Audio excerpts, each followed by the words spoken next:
અમારે જ્યારે લાયન ડેન રિસોર્ટ 5:30 નીકળવાનું હતું તો અબાઉટ 6:45 અમે જર્ની સ્ટાર્ટ કરી. કોટાચા ચોકે પાછી બસ ઊભી રહી કારણ કે એક ટીચર કે કંઈક બાકી હતા અને ત્યારે ઓલમોસ્ટ ઓલો તો થઈ જ ગયું ડાઉટ કે અમારા જે ડ્રાઈવર છે એ થોડું ડ્રિંક કરેલો જ.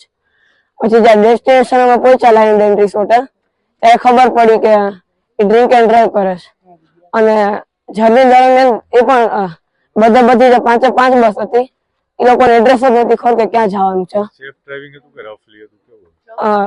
રફલી 5 નંબરની બસમાં રફલી ડ્રાઇવિંગ હતું. કોઈને ડેસ્ટિનેશન ખબર જ નતો. તમે કઈ બસમાં હતા? 3rd number. અને પણ એવું એમાં તો સૌથી વધારે હતું અને બધી બસો અલગ અલગ રસ્તે વહી ગઈ હતી. પછી 2 and 5 નંબરની જે બસ હતી એ જતી હતી તો એ લોકોની સામે 4th નંબરની બસ સામે આવી.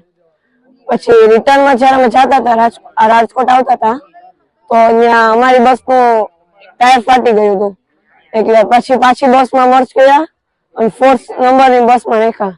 બસની કન્ડિશન કેવી હતી? બધી બસો હતી બસ હાવ ખરાબ હતી. સીટ સારી નથી અને સફોકેશન થતું હતું. બસનો ટાયર પછી જયારે 4th નંબરની બસમાં ગયા તો ધારીથી ગોંડલ અમે હું અને મારા સિવાય 3 સ્ટુડન્ટ હતા કન્ટિન્યુઅસલી ગોંડલ સુધી ઊભું જવું પડ્યું.